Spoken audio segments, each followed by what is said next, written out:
refineries. We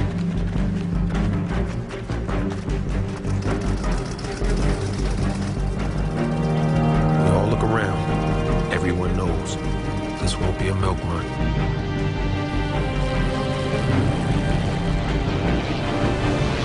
Westbrook and the 332nd Fighter Group are escorting bombers as part of an ongoing Allied strategy to bomb Nazi oil facilities. Their target is the Germans' massive oil refining complex in Blechhammer, Poland. There, the Germans are using the area's natural deposits of soft coal to produce synthetic oil, which they use to fuel nearly all of their planes. Blechhammer is among the most heavily defended targets in the Reich.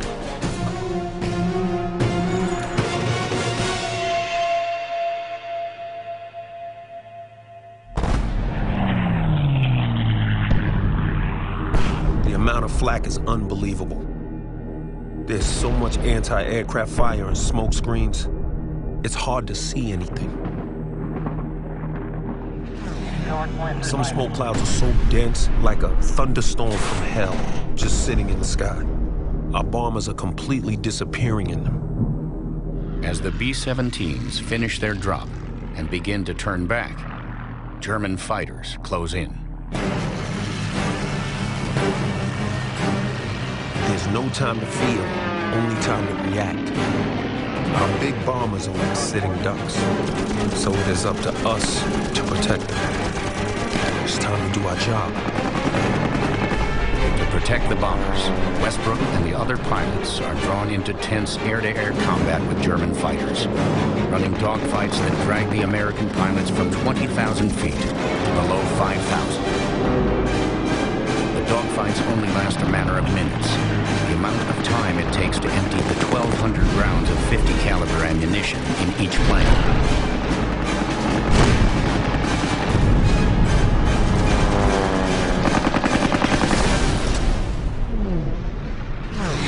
After 8 hours in the air, Westbrook and the rest of the Tuskegee squadron are finally back in friendly skies. Once the bombers land, the fighters peel off and head back to their own small airstrip at Ramitelli, completely separated from the white pilots.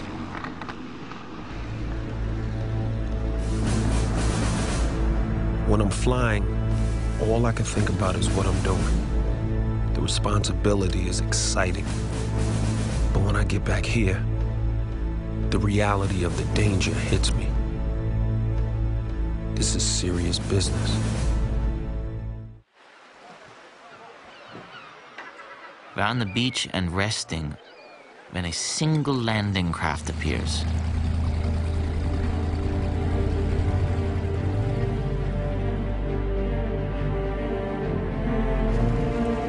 And sure enough, it's General MacArthur, who is returning to Leyte as he has promised. After fighting off a group of Japanese sharpshooters on Leyte, First Sergeant Jack Werner is back on the secured beach, just in time to see General MacArthur land with the American Liberation Forces. Doc sunglasses, pressed pants. Some of the soldiers are snickering. I can't believe it. Some of these soldiers have no respect. The general just strolls onto the beach and walks into the jungle. And that is the last I see of him. People of the Philippines, I have returned. By the grace of Almighty God, our forces stand again on Philippine soil, soil consecrated in the blood of our two people.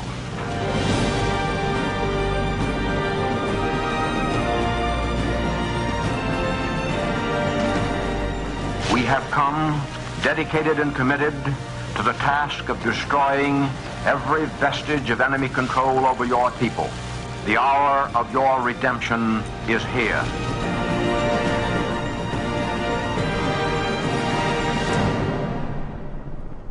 While General MacArthur marks his triumphant return to Philippine soil, the situation offshore takes a dramatic turn, putting the entire invasion in jeopardy. The Navy's lightly armored transport ships are moored just off Leyte's beaches, carrying supplies and reinforcements for the troops already ashore. But the heavily armed Third Fleet, which had been protecting them, and the American soldiers ashore is suddenly gone. After receiving word that the Japanese Imperial Navy's last 4 carriers are to the north, the Third Fleet has moved off in pursuit. With Leyte's beaches now vulnerable to attack, 2 powerful Japanese task forces steam toward the island in a pincer move. The first approaches from the south, where it is stopped by a line of American battleships. But the second, a heavily armed force of battleships, cruisers, and destroyers, approaches from the north. Their mission is to destroy the American transport force and halt the liberation of the Philippines. The only thing standing in their way is a handful of small, outgunned American vessels, including Jack Yusen's ship, the Samuel B. Roberts.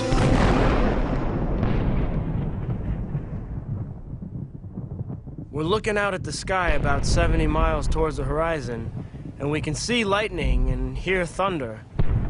But it's no storm. It's a battle.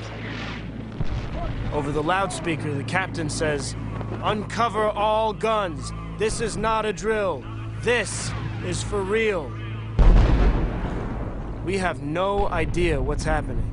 We all knew that there was going to be a big battle to retake the Philippines, but we all thought it was going to be on land. Captain makes an announcement. There is a Japanese task force coming down from the north. Battleships, cruisers, and destroyers. We will do our duty, though the outcome is doubtful.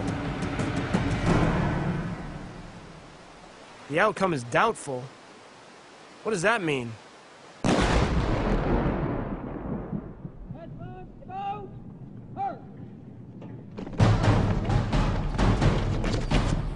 All I want is to do my job and make my family proud. 24-year-old Oregon native Jimmy Kanaya is a medic with the 442nd Regimental Combat Team, America's only all-Japanese American Army combat unit. The son of Japanese immigrants, Kanaya enlisted in the Army before the December 7, 1941 attack on Pearl Harbor. After Pearl Harbor, I felt kind of helpless that I looked like... I looked like the enemy, so to speak, and that I had no control over. It was a very helpless feeling, like you can't win. But we had to grin and bear it and make sure that you're not going to be affected by it. I had to be by myself. I had to be who I am and fight for my rights if I could. Only 2 months after Pearl Harbor, the U.S. government began setting up government-run relocation centers. Over 120,000 Japanese nationals and Japanese Americans were relocated to these internment camps. All were pulled from their homes and jobs without due process of law and identified as potential threats to national security. Kanaya's family was no exception. Right before he ships off to war, he visits them at their new home, an internment camp in Minidoka, Idaho.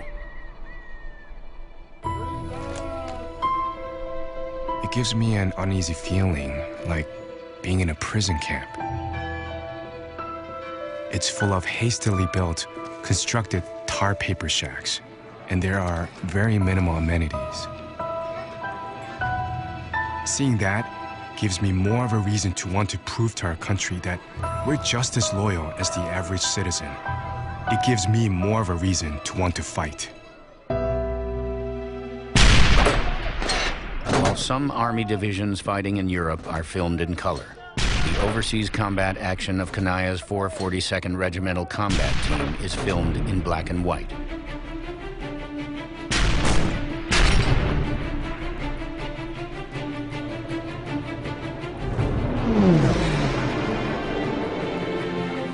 The past few weeks have been a blur. Crossing the Mediterranean, jumping on trucks in Marseille, sleeping on the side of the road.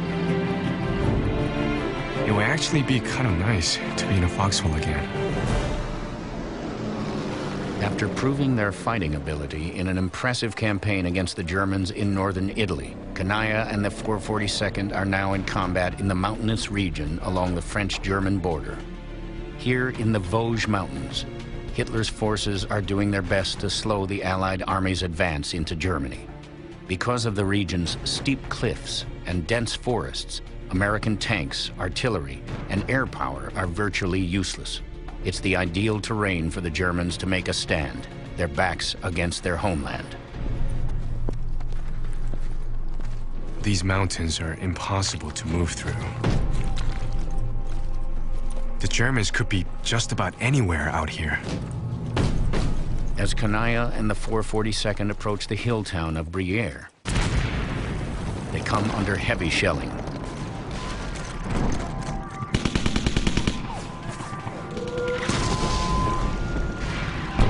After 3 days of vicious fighting, Briere falls to the men of the 442nd. But they get no time to rest. The colonel says that another battalion is trapped on the other side of the mountain from us, and they've got a lot of wounded who need to be evacuated. So I grabbed 3 other medics, and we set out. The path is treacherous and thick with trees. It makes me a bit nervous. This kind of terrain makes it easy for the Germans to hide.